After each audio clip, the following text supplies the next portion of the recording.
Good evening and welcome to Poland Daily. I'm Natalia Moczulska, and this is the news. Polish President Andrzej Duda has refused to sign a bill abolishing the state commission headed by Sławomir Cęckiewicz, which investigates Russian influence on Poland's internal security. In a motion sent to the Sejm, Andrzej Duda elaborated on the reasons for his veto over 12 pages. He pointed out that the commission had set tasks that were important to the country's interests and in many elements had successfully carried them out.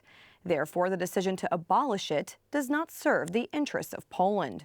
According to the belief of those in power, the only commission that can investigate Russian influence in Poland is the one chaired by Jarosław Strużyk. Praca tej komisji będzie przebiegać. The work of this commission will take place behind closed doors of the Prime Minister's office.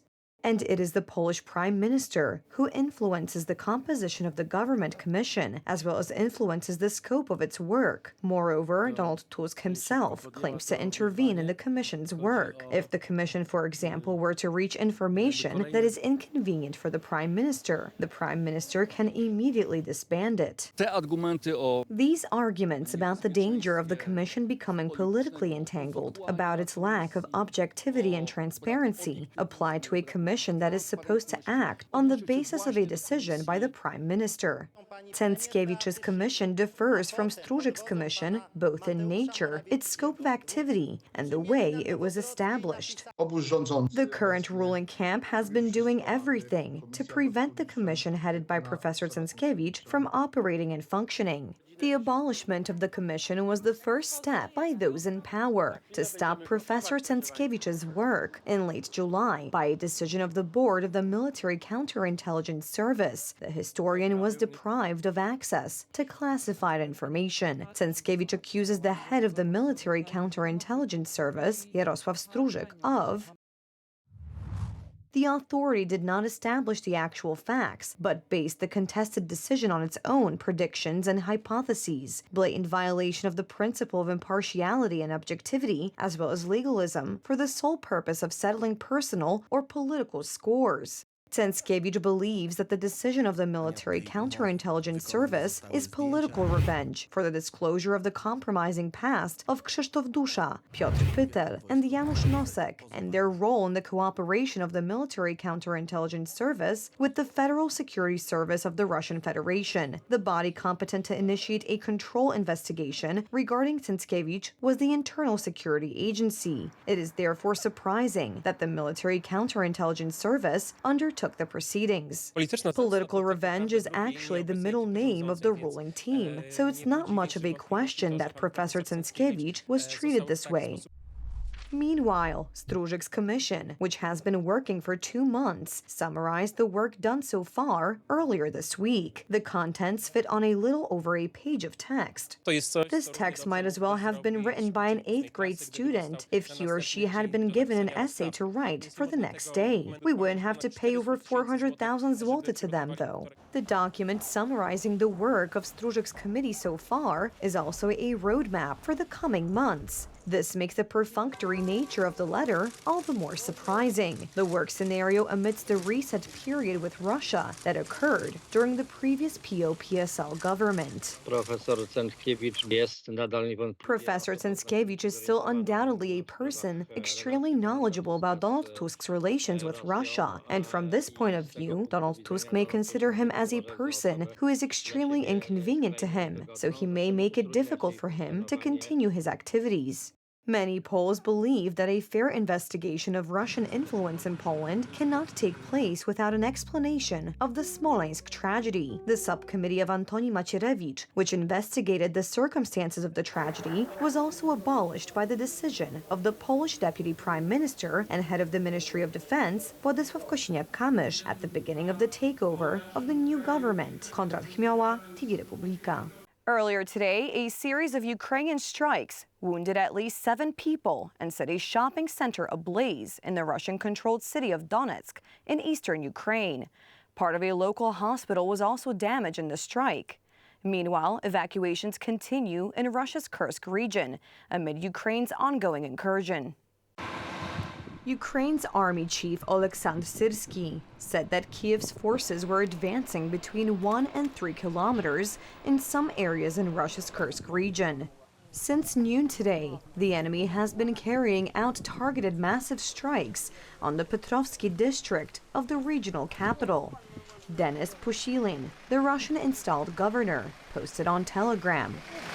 The Galactica shopping center was engulfed in a fire of over 10,000 square meters, or 108,000 square feet, as a result of the attack. I think there was a drone that dropped something on the corner over there, and after that I think a projectile hit Galactica shopping center. We are already used to this. It happens all the time. There was a hit right over there, about 30 meters from the entrance to the building.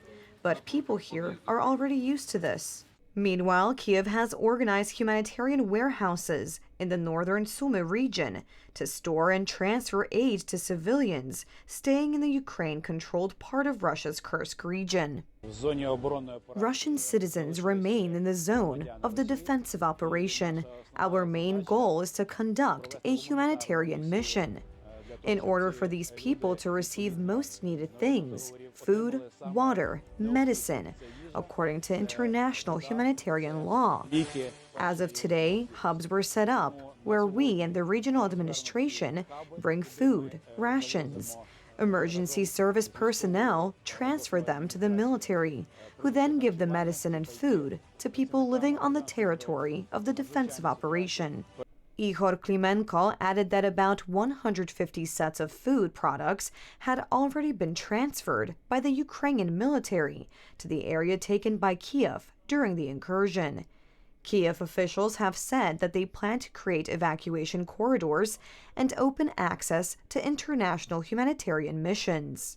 11 days after Ukraine launched the lightning cross-border assault on Russia and opened a new front in the 2.5-year-old all-out war, Ukraine's military said it controlled 1,150 square kilometers, or 444 square miles, and 82 settlements in the Kursk region of Russia.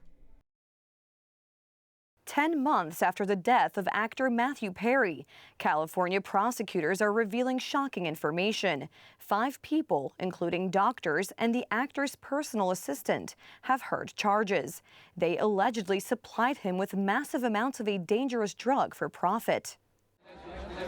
His death has been surrounded by mystery until now. Horrifying new facts are coming to light. Actor Matthew Perry may have died through the greed of many people close to him, including a personal assistant and 2 doctors. Following Mr. Perry's death in October of last year, law enforcement, my office, and our partners represented on this stage began an in-depth, wide-ranging investigation.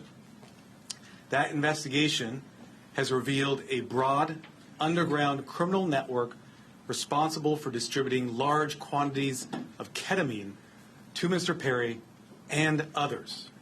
They all heard the charges. They allegedly supplied the actor with the powerful drug ketamine in huge quantities. They demanded a lot of money for it, and the actor, who was struggling with depression and drug addiction, plunged even deeper into his addiction. In the United States, most forms of ketamine are only approved by the Food and Drug Administration for anesthesia.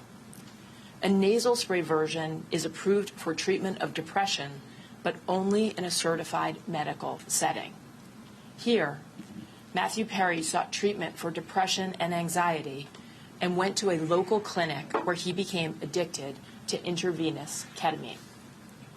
When clinic doctors refused to increase his dosage, he turned to unscrupulous doctors who saw Perry as a way to make quick money. Matthew, right here first. Thank you. Matthew Perry died suddenly at his home in Los Angeles last October. He was 54 years old. There was no indication of tragedy. The actor talked about how he had recovered from his addiction. He even wrote a book about his struggles and stressed that he was now enjoying life. I just hope he knows that he was loved and he gave millions laugh. Matthew Perry gained immense popularity with his role as Chandler Bing in the cult TV series Friends, which won the hearts of viewers around the world. A Polish astronaut is getting closer to space. Space training at the NASA base is underway, and Dr. Sławosz Uznański, along with an international group of astronauts, is preparing for the mission. He has already shared his first impressions. This week I had a great deal of astronomy assignments, for example. Dr. Sławosz Uznański, our Polish astronaut in the European Space Agency, and soon in space. He is currently intensively preparing for the flight. Preparations and tests are underway in the United States in Houston. We took measurements of our spacesuits against the Dragon capsule. We tried them on, were pressurized, and also sat in the capsule for the first time. The Pole has already met the crew with whom he will fly into space. They are astronauts from the United States, India, and Hungary. I'm looking forward to what's to come in the United States. I think my training will be an amazing adventure. A mission involving the Polish astronaut is planned for next year. Dr. Uznański will be focusing on scientific experiments using Polish technology in space. That's all for the news tonight. Thank you so much for joining us and have a wonderful evening.